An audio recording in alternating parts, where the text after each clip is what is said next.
What's up, YouTube? Welcome back to my channel. Sorry I haven't had a video out in a couple of days, but you know, with the quarantine and all that, there's not been a lot of stuff to film.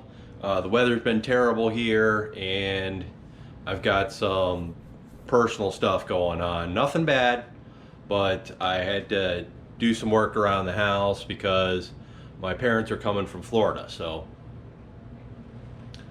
they were kind of feeling like prisoners there, so they're on their way here, or they're going to be on their way here, and I had to get the house ready. So let's start with my morning routine. I'm going to feed the fish, and you can see them. You can see one of them kind of hanging out on his side of the glass over there. There's a second one, and we're going to go ahead and feed them this. I don't know if I've pointed this out. Reef Nutrition, real oceanic eggs. This is what I've been feeding my smaller fish that won't come to the surface for food. So just hang on a second and get some of this in the dropper, and we'll go ahead and feed the engineer gobies. So trying just to grab a little bit of it. The engineer gobies are really starting to get the program that I'm bringing them food. Although I did just make him run there, but should be a couple hanging out in places where they'll be able to see this stuff. Yep. Like I said, they're starting to get the idea that I am the bringer of food, and not to be afraid when I'm here because the food's here.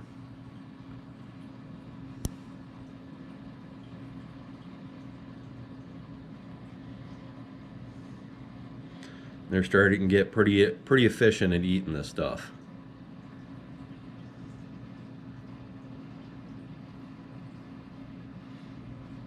Well, this guy down here is about filled in the hole.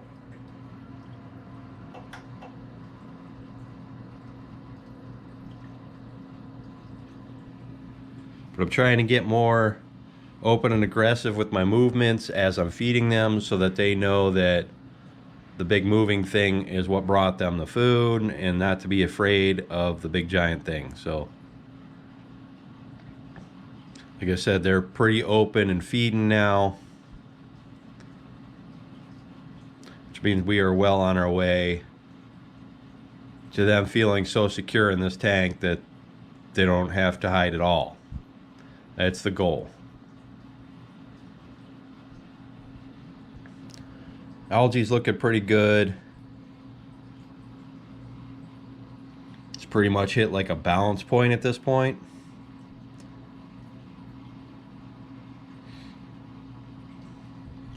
But the conch snail's doing his work. All the other snails and hermit crabs are doing their work, and everything's going pretty good. I've also turned the sump light, the refugium light, up to 8 hours a night. So hopefully the chaetomorph algae in the sump down there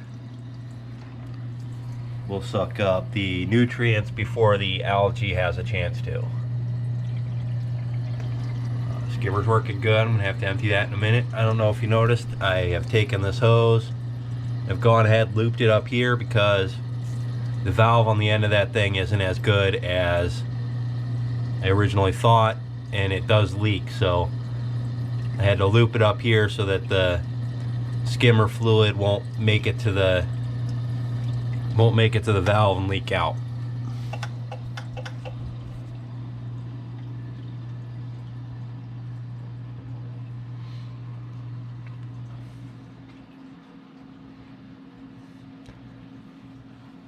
We'll go ahead and let these engineer gobies finish up their meal.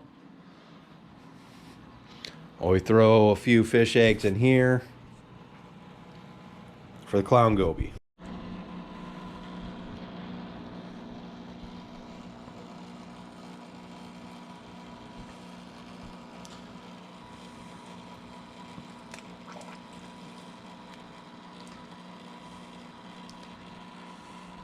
So there we go, we got fish eggs in here,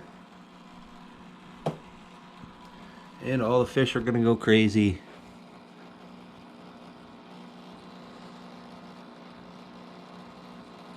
But this is the best thing about owning a fish tank, isn't it? It's getting to feed the fish and watch them swim around and eat the food.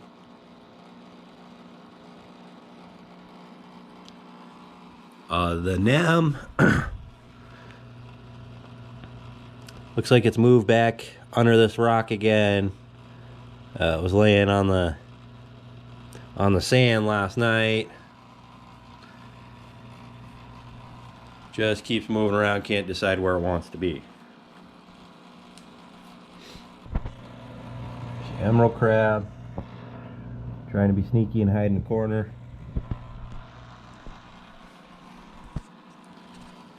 Somehow the Recordia frag got flipped upside down and the bumblebee snail is trying to eat whatever's on the back of it. So I have to give it a little time and then flip it back over once the snail's done doing what he's doing. Skimmer on this one. I can get the lid open.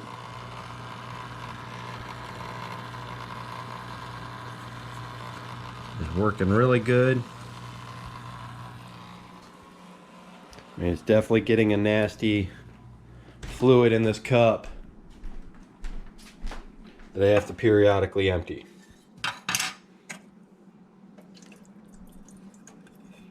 And that is some weird nasty stuff. It smells like a kind of smells like a cologne almost. Yeah, so with all the changes I've made to this tank, the algae is basically gone.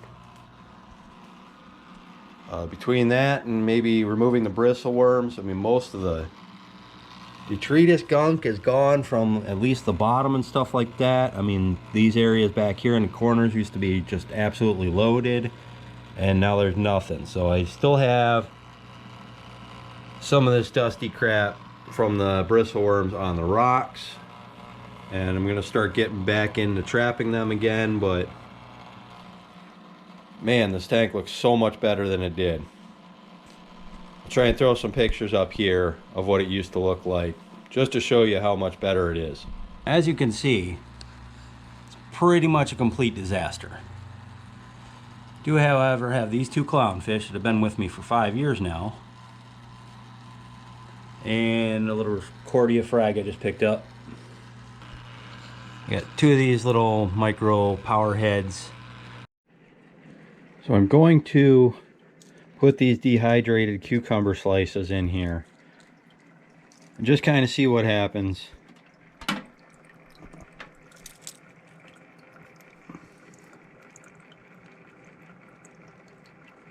So these are fully dehydrated. There is no moisture left in them at all.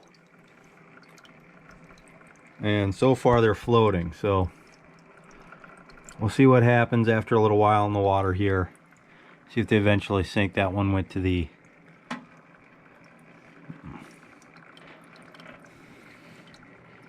It's over by the filter, and the filter's pushing it down and it's still trying to float.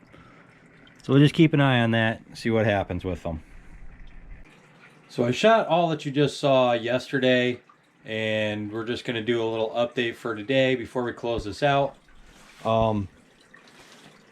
The cucumber slices, the dehydrated cucumber slices, kind of really didn't work.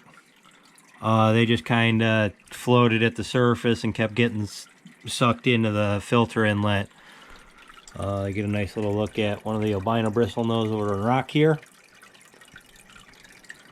Betta actually didn't get fed today. He's looking kind of fat, so I'm giving him a little diet. One day won't hurt him. So one day of having this this Kato Max light turned up another couple hours at night did have an effect down here. The algae down here kind of grew a bit, and I did see a spot over in the corner there where it was actually trapped in an air bubble, and that's the last thing I want. So I turned it back down to 6 hours a night, and we'll just keep it there and watch what happens. But I think that's a sign of the chaetomorph removing too much phosphates. I think that's what the problem is. Not really an expert, you know. Just trying to learn as I go along. I also noticed that there were less copepods on the glass in here. So I went ahead and fed them the photoplankton that Algae Barn sent with the refugium starter kit. And we'll hope that's just a coincidence that I didn't see a lot of pods today. But honestly, I haven't seen any pods in the cube in days. I think sorry it's dark right now because I have the lights off, but if you saw in that cube video, the Recordia frag was like a totally different color in that video. So that was like 2 months ago, so I've almost certainly been bleaching that Recordia frag out, and that's probably also what's been happening to the anemone. So now I've got to start doing some reading and see how long it's going to take for those guys to recover, because now they've been on a much lower light schedule for about a week, plus the night lights have been out for a couple of weeks. So I mean, I run the night lights maybe like an hour or two a night, just so while I'm still up I can see them. But other than that, the night lights have been out and the light's been moved up for a week now, so I don't know. So like I said, I got to do more research on that and hopefully start getting this anemone to come back, getting that Recordia frag back to the color it should be, because I don't think it should be that light color it is now. So that's really all I got for you today. Like I said, the weather's been rainy, but it's April in Michigan, so it's monsoon season.